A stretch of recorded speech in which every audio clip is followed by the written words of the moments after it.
আমি তোমাদেরকে বলছিলাম বাবা মার বাঁধন থেকে, পারিবারিক বন্ধন থেকে তোমরা ছুটে যাও না বাবা। তোমরা এটা ভুল করছো। তোমরা অনেক ছেলে, তোমরা হয় বন্ধুদের খপ্পরে তোমার বন্ধুকেই আপন মনে করছো। ও যেটা বলে দোস্ত এটা ভাল লাগে, আচ্ছা ঠিক দোস্ত এই জামাটা পর, এই তুই আজকে এটা এই শার্টটা পরবি, তুই এই চুলটা রাখবি।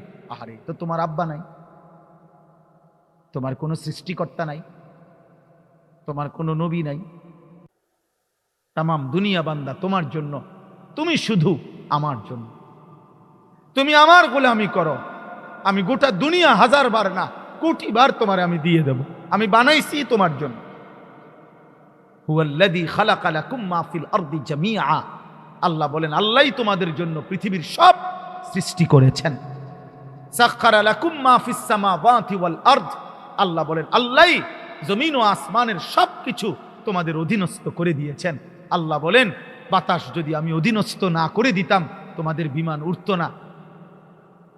পানিকে যদি আমি তোমাদের অধীনস্থ না করে দিতাম তোমাদের জাহাজ পানিতে ভাসতো না।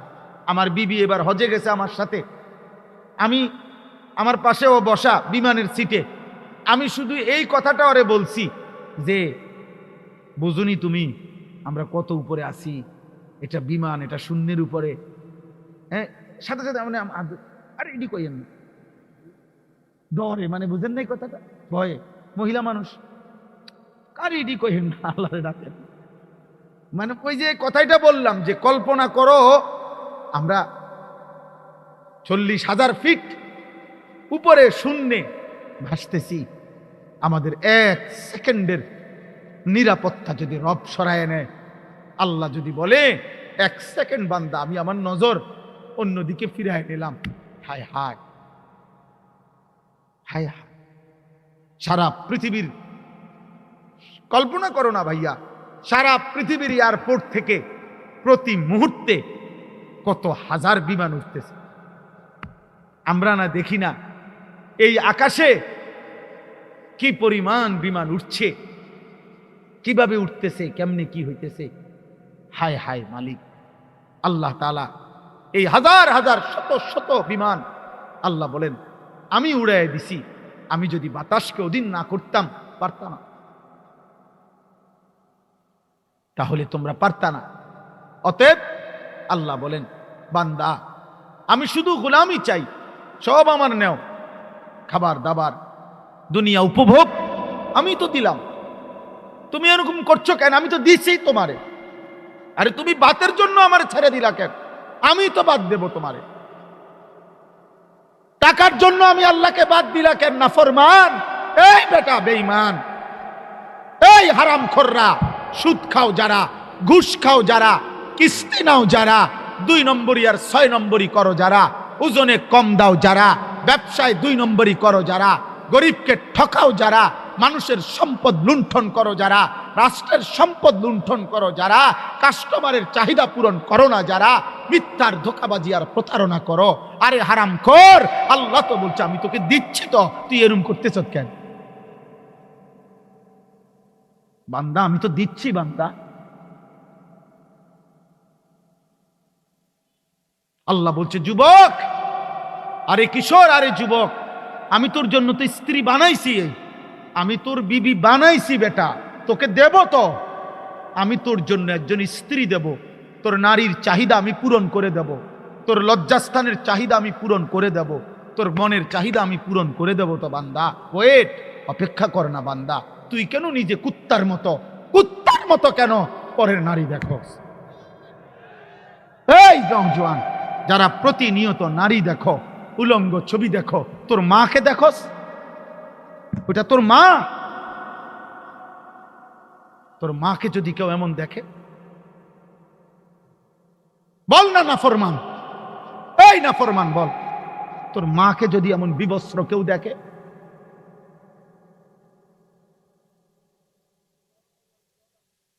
কথা বলে না, তোর বোনকে যদি কেউ দেখে, তোর বিবাহিত স্ত্রীকে যদি কেউ এরকম উলঙ্গ কেউ দেখে, তোর আপন ফুফুকে যদি কেউ এমন দেখে, তোমার খালাকে যদি কেউ এমন দেখে, তোমার গায়রতে লাগবে না? তোমার আত্মসম্মানে লাগবে না? মনে করলে এটা আমি চেষ্টা কইছি না, এটা আল্লাহর নবী বলছে। নবীজি এক যুবককে এটা বলছে। যুবক জেনা করতে চাইছিল, নবীজির সামনে কইছিল অনুমতি চাই। আল্লাহর নবী তাকে এই 5টা কথা বলছে যে যুবক বলো তো, তোমার মায়ের সাথে কেউ জেনা করুক? যে না। তোমার মেয়ের সাথে? না। তোমার বোনের সাথে? না। তোমার ফুফুর সাথে? না। তোমার খালার সাথে? না। নবীজি বললেন তাহলে যুবক, অন্য মানুষও তো চাইবে না তার মায়ের সাথে কেউ জিনা করুক, তার মেয়ের সাথে কেউ জিনা, তার বোনের সাথে কেউ জিনা করুক।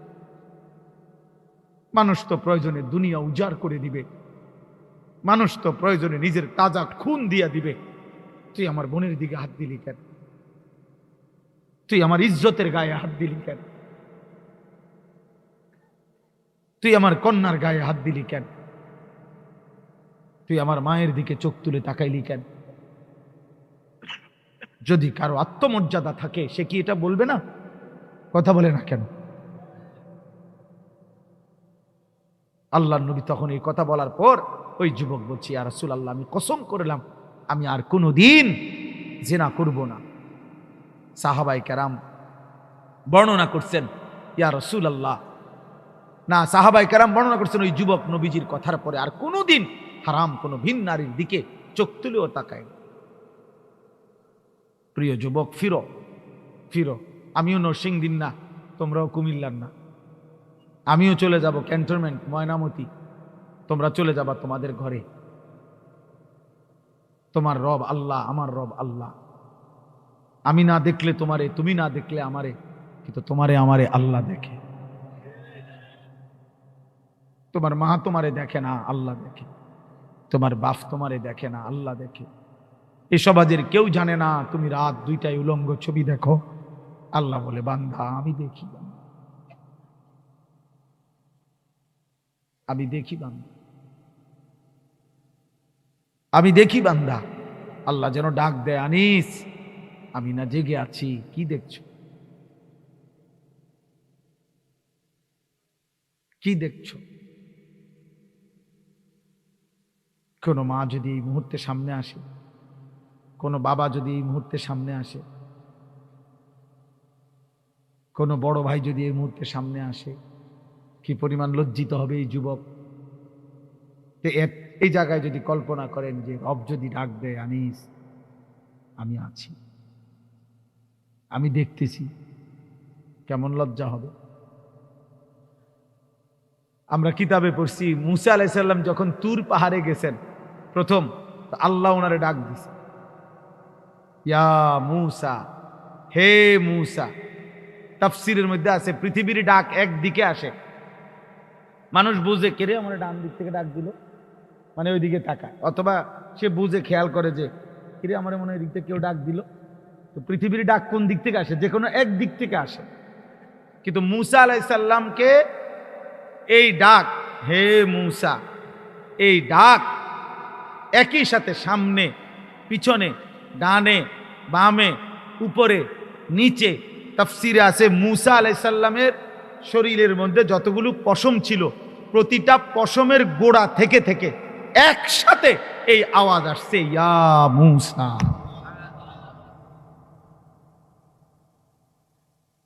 হে মুসা।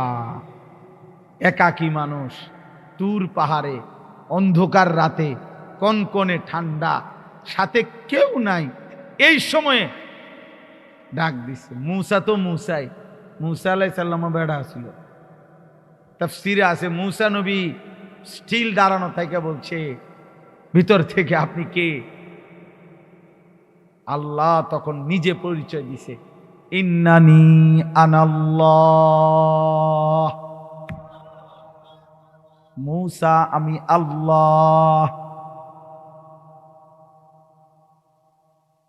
রব্বুল আলামিন বললেন মুসা আমি আল্লাহ। তাইলে বলেন আল্লাহ যদি আমারে ডাক দেয়, আনিস কেমনে পারলা আমার সামনে? আমি তো উপস্থিত। সারাটা রাত একটা সেজদা না দিয়ে কেমনে পারলা নারী দেখে, ছবি দেখে শেষ করে দিতা?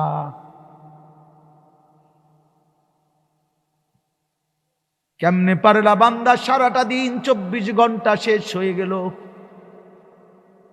একটা রবিবার সোমবারের সামনে চলে আসলো, অথচ একটা রবিবার তোমার জীবন থেকে চলে গেল বান্দা, আমি মালিক রে একটা সেজদাও দিলা না। মনে হয় যেন রাত 12টা বাজার পরে আল্লাহ, আমার মনে হয় যেন রাত 12টা বাজলে যখন সোমবার শুরু হয়, রাত 12টা বাজার 5 মিনিট আগেও যেন আল্লাহ ডাক দিয়ে বলে, আনিস তাহলে আজকের রবিবারে বুঝি আমি আল্লাহরে আর একটা সেজদাও দিবা না? আজকের বার তো শেষ হয়ে যাচ্ছে।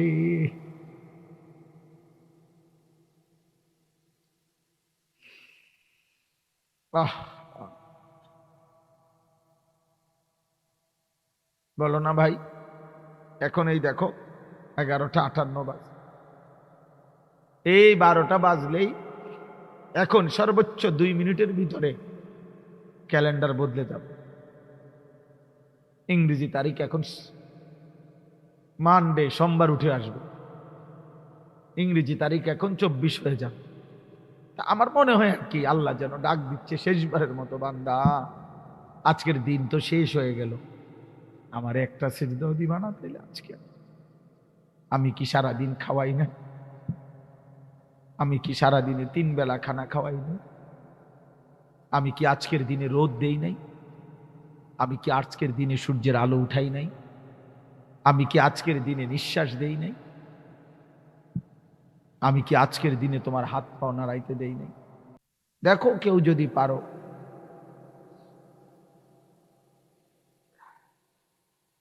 যদি মনে করো, তো ইনশাআল্লাহ আলী মালিক খুশি হবে, বলবে গুনায় ভরা আমার লাখো যুবকের মধ্যে থেকে বান্দা তুমি এক যুবক আমাকে সেজদা দিলা, যা বান্দা আমি ওয়াদা দিলাম আসরের দিন আমি তোরে আমার পাশে বসাবো, পাশে। ইন্না রাব্বাকা লা ইয়াজাবু লিশ-শাব্বি লা সাবওয়াতা লাহু, হাদিসের মধ্যে আছে আল্লাহ ওই যুবককে দেখে, কি কম তরজমা, হাদিসের মধ্যে আছে আল্লাহ তাআলা ওই যুবককে দেখে সরাসরি আল্লাহ আশ্চর্য হয়, আল্লাহ অবাক হয় ওই যুবকের প্রতি।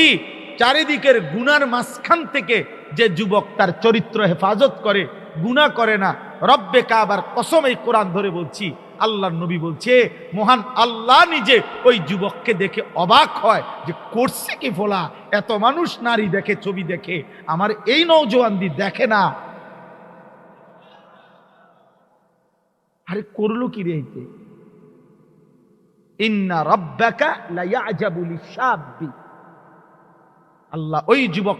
দোস্ত বক্তা তো ওয়াজ মাকসাদ না, ওয়াজ তো আলহামদুলিল্লাহ আমার শায়েখ করছেন কলিজা দিয়া, আমি না বললেও চলতো।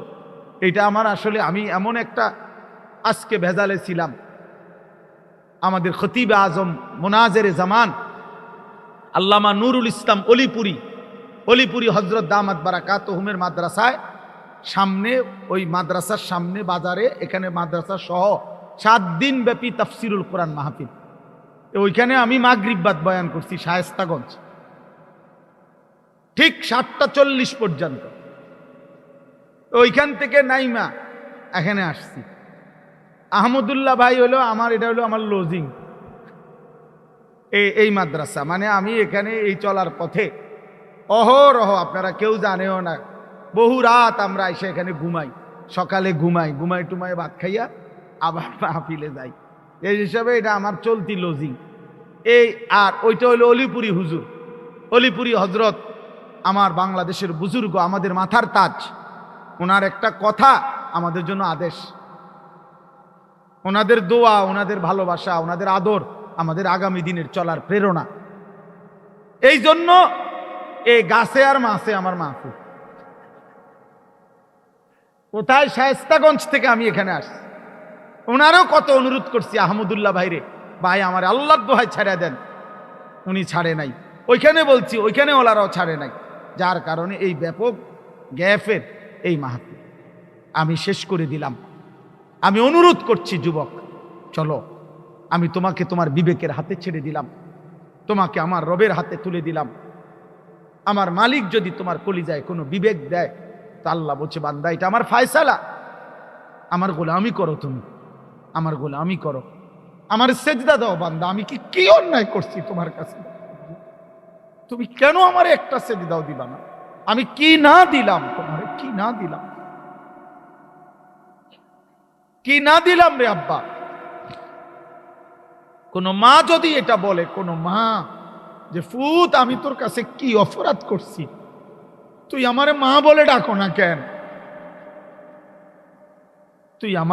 আমি মায়ের কথা শুনো না কেন? এইটা আল্লাহ দ্বিতীয় কথা বলছে, অবিল ওয়ালিদাইনি ইহসানা। আমার দ্বিতীয় ফয়সালা বান্দা, মৃত্যু পর্যন্ত তুমি বাঁচবা যতদিন, মা বাবা বাঁচবে যতদিন, তুমি সন্তান তোমার মা বাবার সাথে উত্তম আচরণ করো, সুখে কিংবা দুঃখে, আনন্দ কিংবা বেদনায়।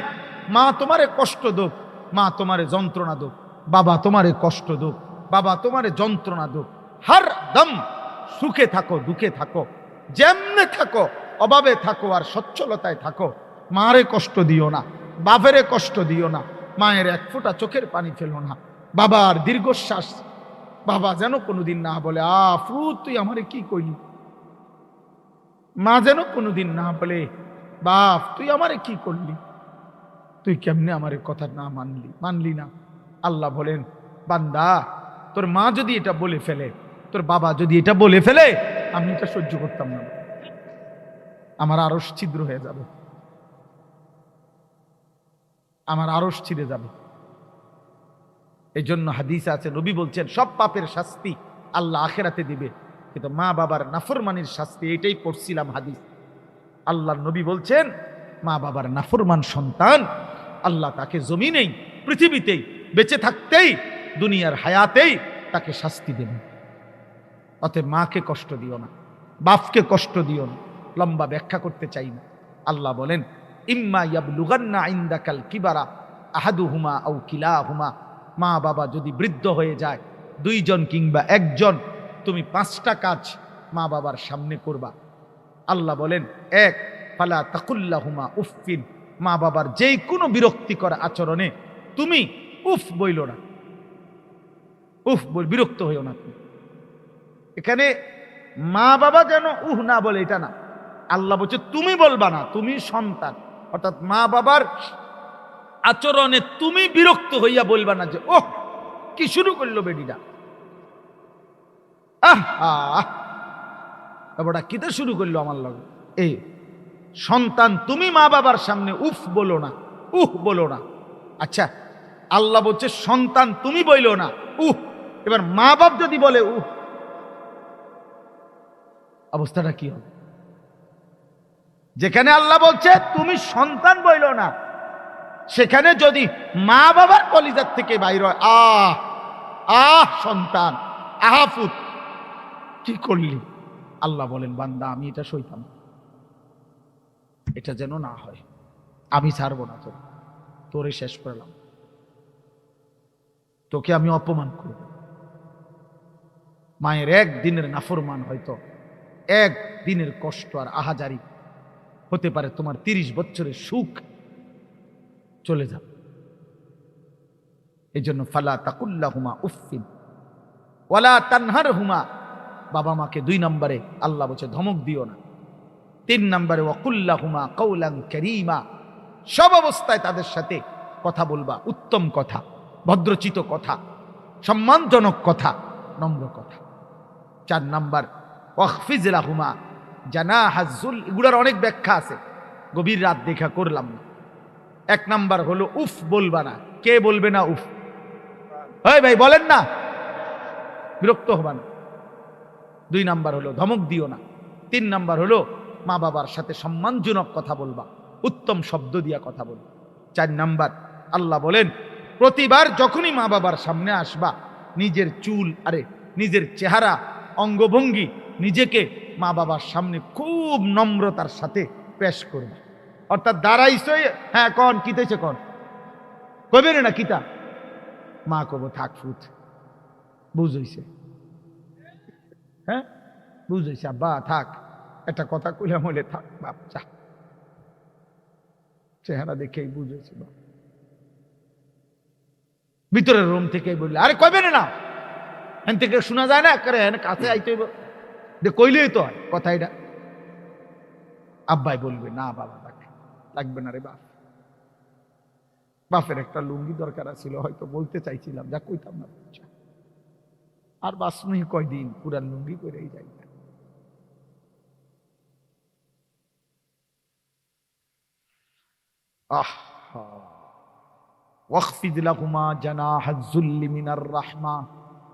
আল্লাহ বলেন প্রতি মুহূর্তে মা বাবার সামনে নিজেকে পেশ করবা একদম নরম নম্র। মা বাবা যেন দেখলেই বুঝে আমার সন্তান, আমি যা বলি আমার সব আবদার পূরণ করবে।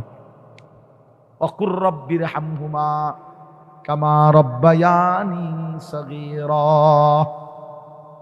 আল্লাহ বলেন সর্বশেষ কথা বান্দা, প্রতিদিন প্রতিক্ষণ সর্বদাই মা বাবার জন্য দোয়া করবা। রব্বির হামহুমা কামা রব্বায়ানি সগীরা। আল্লাহ আমি এতটা ছোট্ট বাচ্চা ছিলাম, আমি যদি এক মুহূর্তের জন্য খাট থেকে পড়ে যাইতাম আমার শরীরটা হাড্ডি গুড্ডি সব ভাঙ্গা যাইতো। আমি যদি রাত্রে সন্ধ্যা 6টা বাজে যে আমি পেশাব করছিলাম ছোট্টবেলায়, এই পেশাবের হাফ প্যান্ট যদি মা আমার পরের দিন সকাল 6টা পর্যন্ত না বদলাইতো, এক রাতের ঠান্ডায় সর্দিতে এক রাতের ঠান্ডায় আমি মরেই যাইতাম। যে মা যেই বাপ আমারে আদর করে লালন করে ছোট্টবেলার এই মাসুম জীবন আমারে বড় করেছে, আল্লাহ আজ কবরে হাসরে জান্নাতে আপনি আমার মা বাবার উপরে দয়া করেন, আদর করেন, ভালোবাসা দিয়েন মাওলা। আল্লাহ বলেন এমন সুন্দর করে চাইলে বান্দা আমি কি আর না দিয়ে পারবো বান্দা? চাইছো তো বড় সুন্দর করে, আমি তো শিখাইছি বান্দা। এমনি কোনটা শিখাইছে কে? আল্লাহ আমাদেরকে তৌফিক দান করেন। অতএব প্রত্যেকের কাছে প্রিয় ভাই, নওজোয়ান, বয়স্ক বাবা, আমাদের প্রথম দায়িত্ব হলো, আমাদের প্রথম জিম্মাদারি হলো আমরা প্রত্যেকে আলাদা আলাদাভাবে এককভাবে নিজের দিকে শতভাগ নজর দেওয়া। আমার ইমানের কি খবর, আমার আমলের কি খবর, আমার আখিরাতের কি খবর, আমার ইমানের হালাত কি, ইমানের মধ্যে মজবুতি কেমন, আমার ইমান কুফর থেকে মুক্ত কিনা, শিরিক থেকে মুক্ত কিনা, নেফাক থেকে মুক্ত কিনা, আমার আমলের হালাত কি। অর্থাৎ আমার আমলের মধ্যে দুই জিনিস, এক হলো সুন্নাত মোতাবেক কতটুকু, বিদআত মিশ্রিত কতটুকু। দুই হলো আমার এই আমলের মধ্যে হালাল কদ্দুর হারাম কদ্দুর, এটা খেয়াল রাখা, নজর রাখা, হিসাব করা, ফিকির করা। আর 3 নাম্বার হলো আখেরাত। আমাকে ইচ্ছায় হোক অনিচ্ছায় হোক, আমার মনে থাকুক বা না থাকুক, আমাকে মরতে হবে, চলেই যেতে হবে। এই অনিবার্য সত্য, এই চিরন্তন বাস্তবতা অস্বীকার করার কোনো সুযোগ নাই দোস্ত, কোনো সুযোগ নেই। মৃত্যুবরণ করতেই হবে আমাকে। অতএব মৃত্যু পরবর্তী একটা লম্বা পর্ব আছে, একটা বিশাল পর্ব আছে মৃত্যু পরবর্তী।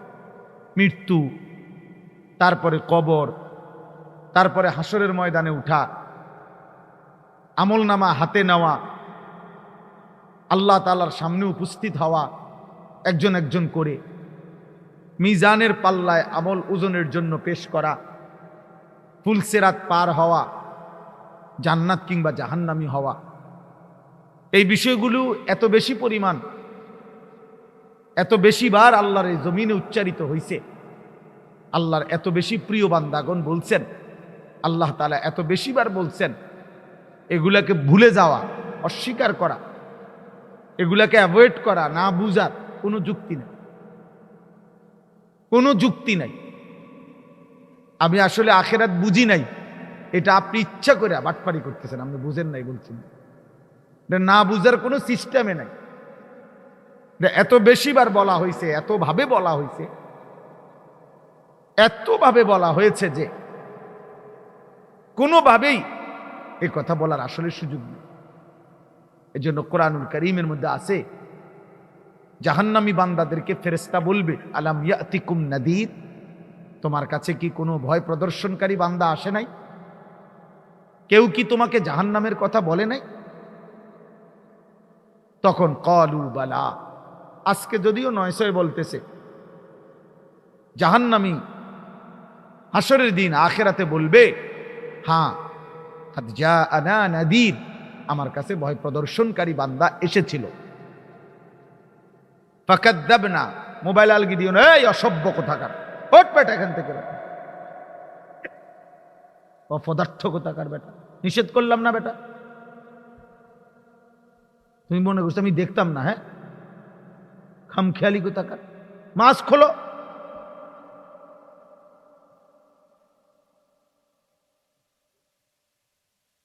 পর্দা কইরে বেপর্দা চাও আবার।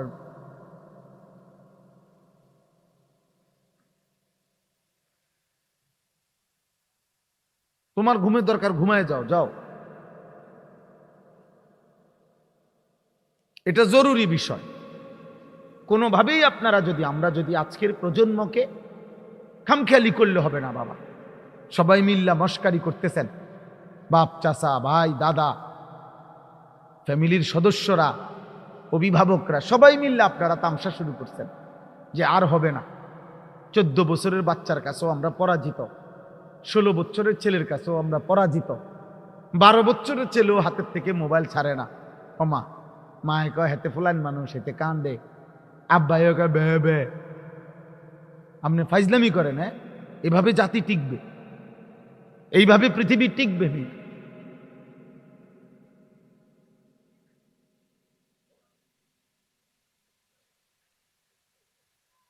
মানুষের নৈতিকতার এত নিচে,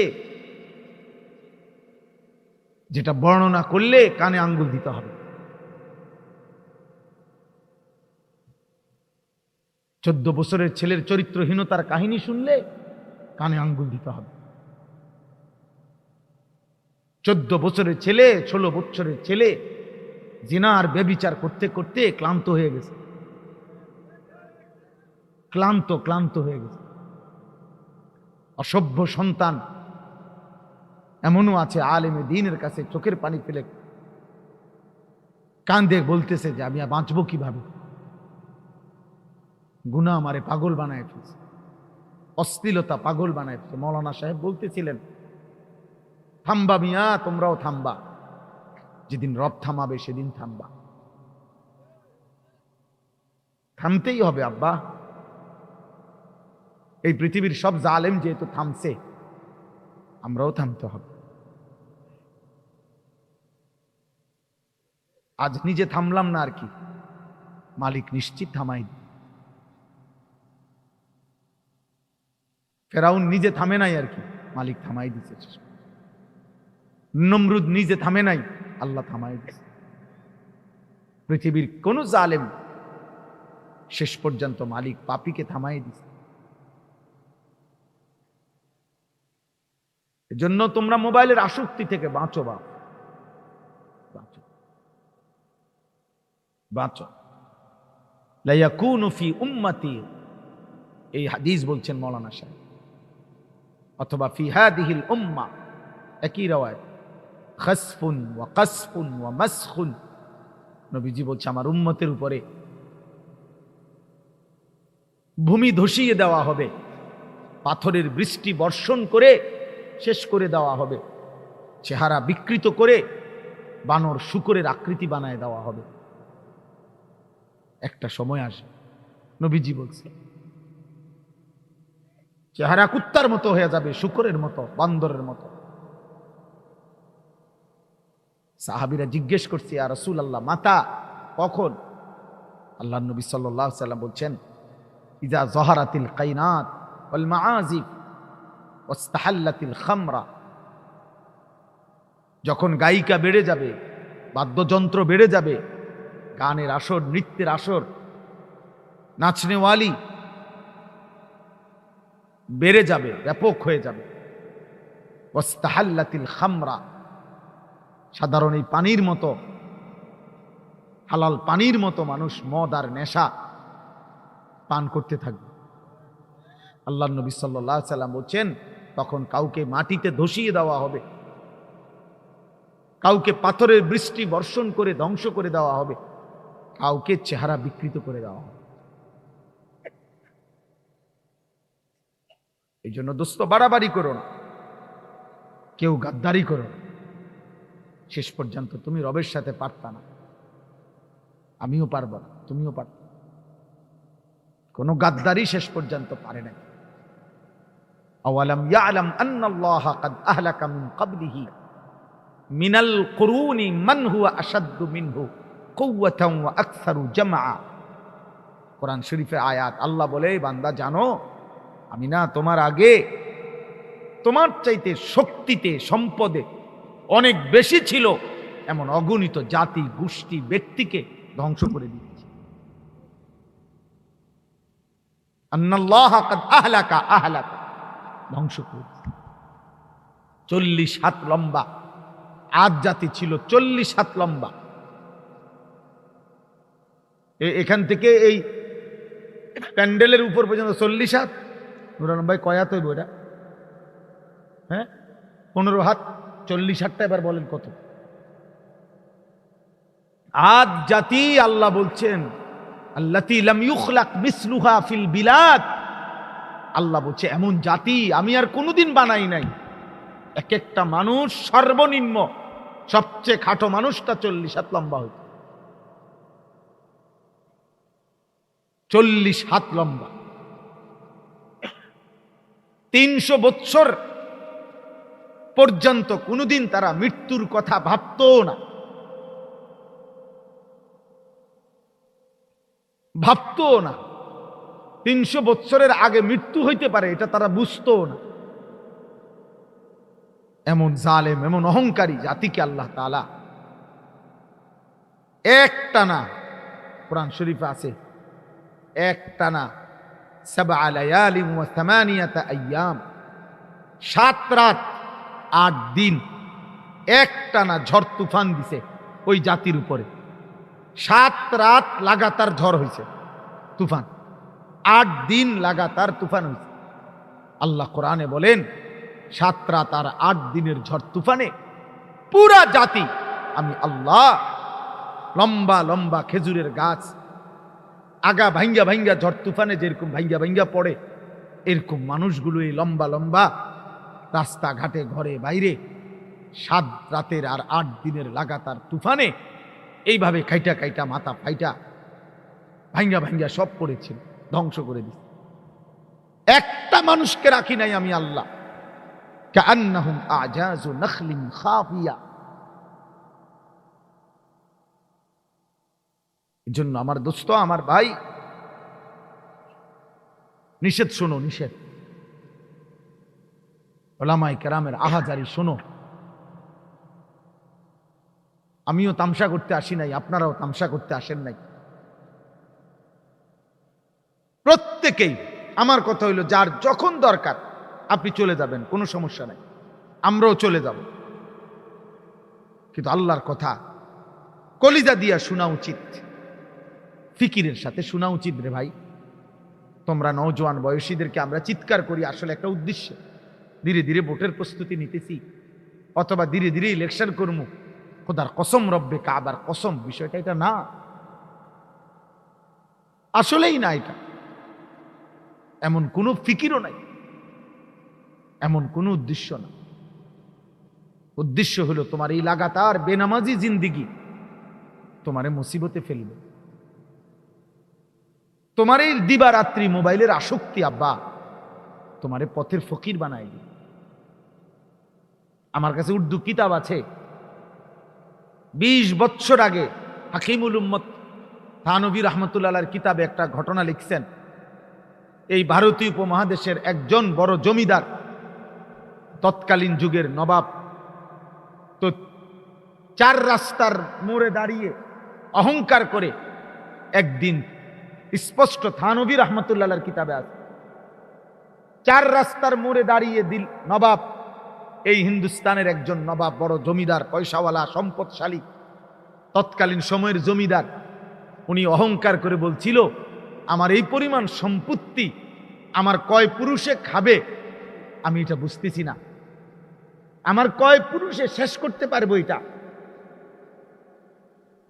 সে এই কথাটা শুধু বলছে।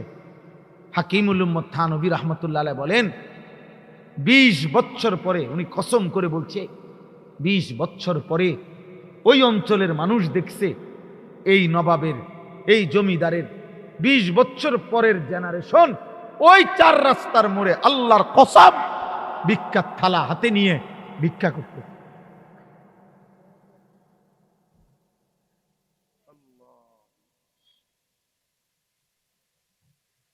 ভিক্ষা করতেছে, ভিক্ষা।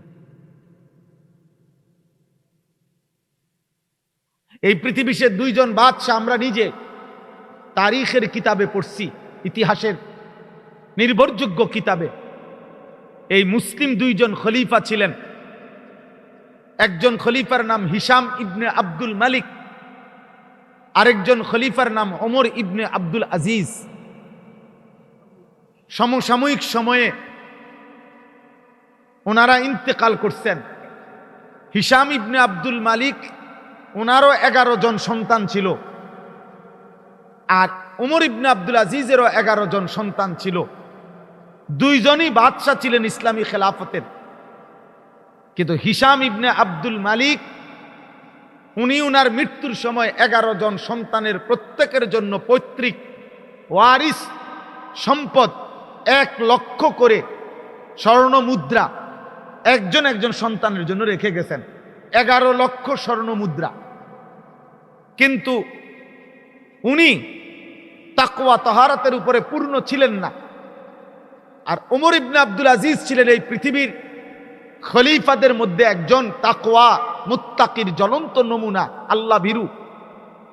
তো উনিও ইন্তেকালের সময় ওনার 11 জন বংশধরের জন্য, সন্তানের জন্য, উনি ওয়ারিসদের জন্য 11টি স্বর্ণ মুদ্রা, মানে প্রত্যেকের জন্য একটা একটা স্বর্ণ মুদ্রা রাখা গেছেন। ওনার ছেলেরা 11 জন পাইছে একটা একটা করে স্বর্ণ মুদ্রা, আর হিশাম ইবনে আব্দুল মালিকের 11 জন ছেলে পাইছে 1 লক্ষ করে করে 11 লক্ষ স্বর্ণ মুদ্রা। স্বর্ণ মুদ্রা অনেক দামি, স্বর্ণের টাকা আগের দিনে যেটা ছিল।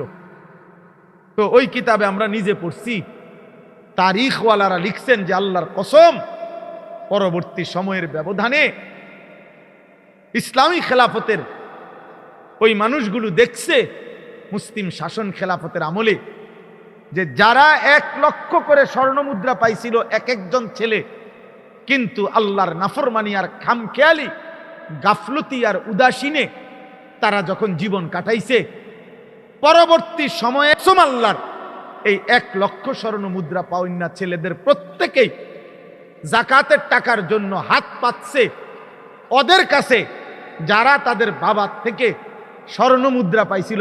1 স্বর্ণ মুদ্রা, 1 দিনার।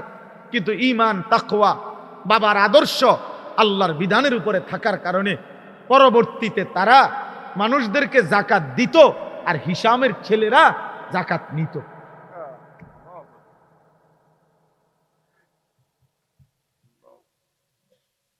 যারা পাইছিল 1 দিরহাম, দিনার, তারা জাকাত দিত। তোমাদের কারো বাবা বিদেশ, কারো বাবা চাকরি করে, কারো বাবার হয়তো উপার্জন ব্যবসা ঠিকমতো এখন এই মুহূর্তে চলতেছে, কিন্তু দোস্ত, রবের এমন কোন ফয়সালা হইতে পারে যে ফয়সালায় 3 দিন লাগবে না ফকির হইতে, 3 ঘন্টাও লাগবে না কি হইতে, ফকির হইতে। সেদিন বুঝবা মোবাইলের এই গুনাহ, নারী দেখার মজা, উলঙ্গ ছবি দেখার স্বাদ। সেদিন বুঝবা, সেদিন বুঝা। আমাদের বাংলা ভাষায় একটা কবিতা ছিল, অভাবের সময়, দুর্ভিক্ষের সময় এক কবি কবিতার মধ্যে 2টা লাইন লিখছিল এই কথা, যে ভাত দে নয়তো মানচিত্র গিলে খাবো। অভাবের কারণে লিখছিল আর কি, যে ভাত দে নয়তো কি গিলে খাবো, মানে দেশ গিলে খাবো, মানচিত্র গিলে খাবো। 1974-এ এই বাংলাদেশে দুর্ভিক্ষ হয়েছিল 1974-এর মনন্তর। আমরা ছোটবেলায় স্কুলের বইতেও পড়ছি, একই ভাগারে, ময়লার ভাগারে, ময়লার ডাস্টবিনে কুকুর এবং মানুষ একসাথে খাবার খুঁজে খুঁজে খাচ্ছিল। এই ছবি আঁকা শিল্পাচার্য জয়নুল আবিদিনের আমরা নিজ চোখে দেখি। আপনি দেখছেন এটা? আমরাও তো পড়ছি। এই 71 পরবর্তী বাংলাদেশে বেটা, এখনো বাংলাদেশের বয়স 100 বছর হয় নাই, এখনো 100 বছর হয় নাই। আব্বা, খুব বেশি বাড়াবাড়ি করো না, খুব বেশি বাড়াবাড়ি করো না। আমি বললাম, তোমাদের অসংখ্য ছেলের কলিজা শক্ত হয়ে গেছে, হৃদয় তোমাদের পাথর হয়ে গেছে, কোনো কথাই তোমাদের বুকে বলের মতো এটা যেন ওয়ালে বাড়ি দিলে এদিকে আবার ফিরে আসে, প্রতিধ্বনি হয়। অর্থাৎ তোমার বুকের কাছে বললেও এটা তোমার কলিজার কাছ থেকে ফিরে চলে আসে, ভিতরে যায় না। তোমরা কোনোভাবেই বুঝতে চাচ্ছ না যে তোমাদের আগামী দিনে অভাব, দারিদ্রতা, দুর্ভিক্ষ, মহামারী আরো বেশি আসবে, না আরো বেশি আসবে। এই অস্থিলতা, বেহায়াপনা, অসভ্যতা, সংসারের বিচ্ছিন্নতা। তোমরা অনেক ছেলে আসো, সকালবেলা ঘুম থেকে উঠে আরেকবার রাত 12টা পর্যন্ত, ঘুম যাওয়া পর্যন্ত মা বাবার সাথে তোমাদের কোনো সম্পর্ক নাই। তোমার চলা ফেরা, তোমার রুচি, তোমার পছন্দ, তোমার নিজস্ব কোনো কিছুর ক্ষেত্রে তোমার বাবারে জিজ্ঞাসা করা, মাকে জিজ্ঞাসা করা, কাউকে কিছু জিজ্ঞাসা করার কোনো মানসিকতাই তোমাদের মধ্যে নাই। তোমরা মনে করতেছ তোমরা এক সময় না বন্ধু অথবা মোবাইল অথবা হারাম কোনো নারী অথবা বেহায়াপনা ছবি এইভাবেই খাইয়া দাইয়া ফুর্তি কইরা, রং তামাশা কইরা, নারী ছবি, উলঙ্গ দৃশ্য দেখে তোমরা জীবন রাতের পর রাত, দিনের পর দিন পার করতেছ। আমার বাপ, হয় আমি থাকবো না, নয় তুমি থাকবা না, কিন্তু পৃথিবী দেখবে একদিন যে তোমরা দারিদ্রতার অভাব, মহামারী আর রোগ ব্যাধি আর বড়সড় মুসিবতে পড়ে গেছে, বড়সড়।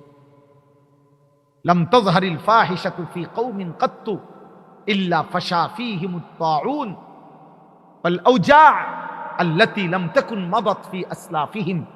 নবীজির হাদিস, কোন জাতি, কোন কওম, কোন সম্প্রদায়ের মধ্যে যদি অশ্লীলতা ব্যাপক হয়ে যায়, আল্লাহর নবী বলেন, আমি বললাম নবীজি বলছেন, উম্মত আমি ভবিষ্যৎবাণী করে গেলাম, তখন ওই জাতির মধ্যে মহামারী আসবে এবং এমন এমন রোগ ব্যাধি আসবে যে রোগ ব্যাধি তোমাদের পূর্ববর্তীদের মধ্যে কোনো কালেই ছিল না।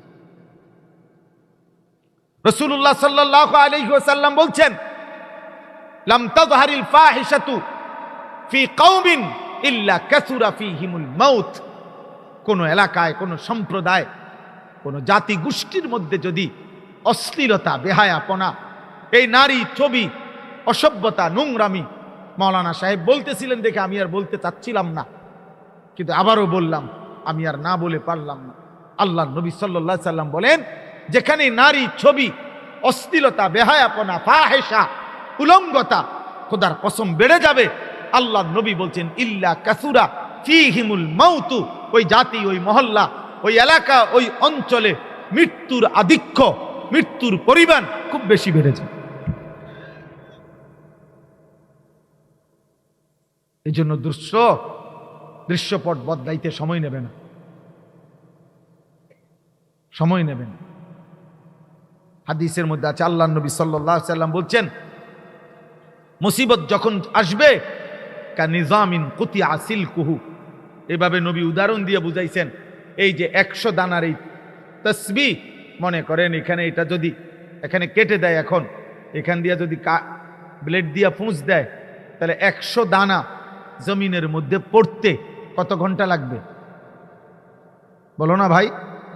আল্লাহর নবী কসম এইটা বুঝে বলছে, কা নিজামিন কুতিয়া সিলকুহু, যেন ওই মালা, যে মালার রশি কেটে ফেলছে, মালার রশি যদি কেটে ফেলে সব ফুল যেমন ঝরে পড়ে, তসবির দানা যেমন সব ঝরে পেরে, আল্লাহ রসুল বলেন মুসিবত শুরু হলে তোমাদের উপরে মুসিবত এরকম ধারাবাহিক যে একটার উপরে 30টা, একটার উপরে 100টা মুসিবত একসাথে হিসাব।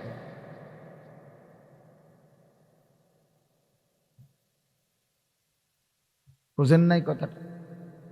এটাই নিয়ম, এটাই নিয়ম, এটাই নিয়ম। এই পৃথিবীর যেই কোনো জালেমের ইতিহাস এবং আমাদের শেষ জালেমের ইতিহাসও তোমরা পড়ে দেখো, শুনে দেখো, শুনে দেখো। আগের রাত পর্যন্ত, আগের সকাল পর্যন্ত ওনার হিসাব ছিল, সব বাহিনী, সব সেক্টর, সব জায়গায় ওনার লোক আছে, সব সেটিং। কোনোখানে কোনো বিদ্রোহ হইতে পারে, কোনোখানে কোনো অসুবিধা হইতে পারে, এমন কোনো নমুনাও উনি ভাবেন নাই। 16 বৎসরে উনি, 17 বৎসরে উনি এভাবে নিখুঁতভাবে সব জায়গা সেটিং করে রাখছে যে কোথাও কোনো বিদ্রোহের কোনো ছিটে ফোটা সম্ভাবনাও নাই। কিন্তু রব যেদিন নিরাপত্তা সরাইয়া নিছে সেদিন আর 45 মিনিট লাগে নাই,